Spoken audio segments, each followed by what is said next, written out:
Assalamualaikum warahmatullahi wabarakatuh. Saya Khairani dengan NIM C1C019010 dari kelas R12. Di sini saya akan menjelaskan materi mata kuliah akuntansi keperilakuan dengan dosen pengampu Ibu Yuswianti SEAKM MCA.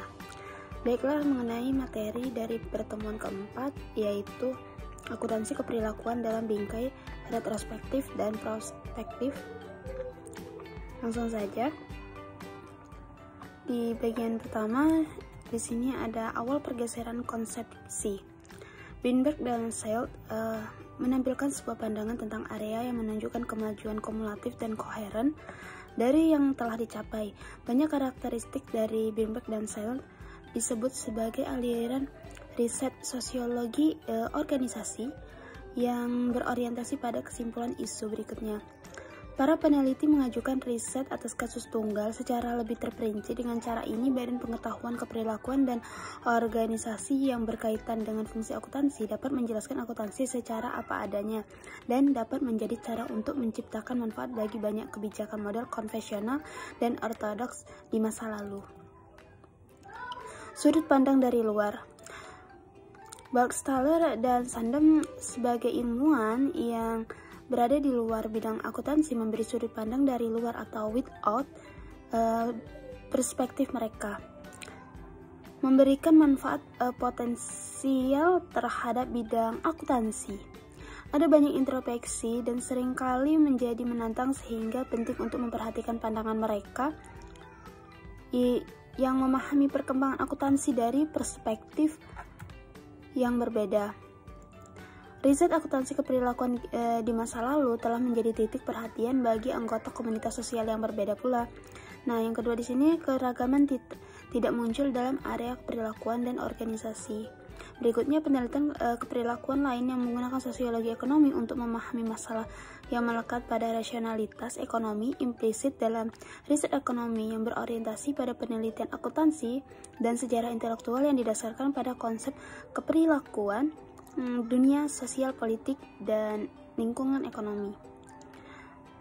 Burgstaller dan Sandem menggunakan mode penalaran ekonomi di luar batas yang digunakan oleh ekonomi itu sendiri. Selanjutnya mengenai menggerakkan agenda riset ke depan. Pendapat pribadi Kaplan dikarenakan pengaruh tekanan peranan yang dimainkan oleh restrukturisasi intelektual bisnis Amerika terhadap pendidikan dan riset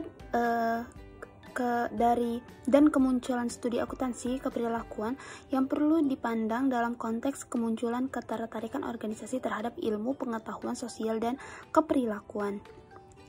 Kaplan menawarkan konsep yang lebih berhati-hati tentang masa depan karena ia menyadari kelanjutan dari kekurangan relatif dalam kemampuan individual melakukan riset keperilakuan yang berkualitas tinggi. Pendapat pribadi Hopwood, akuntansi sekarang menjadi menekankan utama dari pengembangan analisis organisasi dan keperilakuan dalam akuntansi. Keahlian teknis merupakan bagian dari akuntansi dalam dunia yang bersinggungan dengan proses organisasi yang kompleks dan berubah.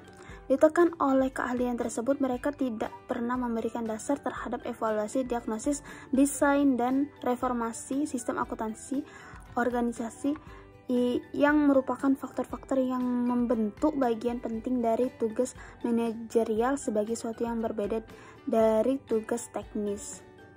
Berikutnya ini ada pasang surut aliran kemajuan. Tinjauan Lord tahun 1989 tentang pemikiran keperilakuan dalam akuntansi memperkuat banyak temuan dari riset lain. Meskipun demikian, pendekatan khusus ini juga menghasilkan sejumlah observasi tentang cara bidang termasuk dapat bermanfaat bagi perkembangan berikutnya. Tinjauan Lord 989 mengilustrasikan bagaimana pengembangan riset akuntansi keperilakuan berhubungan dengan konsep rasionalitas keputusan, setidaknya berdasarkan beberapa kesesuaian teorisasi ekonomi yang mendasarinya.